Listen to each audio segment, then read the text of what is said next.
3 महिना अगाडि देशको परिस्थिति हुँदाखेरि हामीलाई थाहा पनि थिएन कि अब नेपालमा हामी एनपिएल पनि गर्न सक्छौँ या सक्दैनौँ, या हामीले जुन आइसिसीले हामीलाई दिएको वुमेन्स वर्ल्ड कप क्वालिफायर थियो त्यसलाई आयोजना गर्ने क्रममा चाहिँ अब जनवरी 14बाट वार्मअप हुँदै 18बाट जुन women's world cup qualifier start हुँदैछ, त्यसको लागि ग्राउन्डहरूको मापदण्डदेखि आइसिसीको सम्पूर्ण टोली आएर हेर्दाखेरि चाहिँ अहिलेको लागि माथिल्लो मुलपानी र टियु इन्टरनेसनल ग्राउन्ड दुइटै बिजी हुने।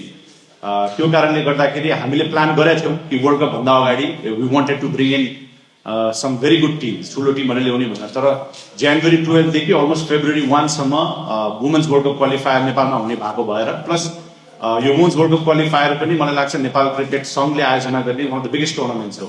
यसलाई महिला क्रिकेट पुरुष क्रिकेट जतिको इन्ट्रेस्ट नभए तापनि अहिले यो प्रतियोगितामा टेस्ट राष्ट्रहरू बाङ्लादेश, जिम्बाब्वे, आयरल्यान्डहरू आइरहेका छन् भने 4वटा टिम गोल्ड कपमा पुग्ने अवस्था भएको हुँदाखेरि चाहिँ यो समयको र भेन्यूको अनअभाइलेबिलिटीले गर्दा नै हो। किन भन्दाखेरि यदि हामीसँग if we had a bigger stadium we would have probably hosted some teams जनवरीमा पनि। तर अहिलेको लागि जनवरीले चाहिँ हामीले घरेलु क्रिकेटमा फोकस भएर चाहिँ हाम्रो जुन जिल्ला प्रदेश अन्तर्गतको क्लब लेभल प्रतियोगिताहरू हुन्छ त्यसलाई चाहिँ निरन्तरता दिने क्रममा अहिलेलाई जनवरीमा we are not playing any home series, तर वर्ल्ड कपको एउटा प्रिपरेसन प्लान हामीले फाइनलाइज गरिसकेका छौँ।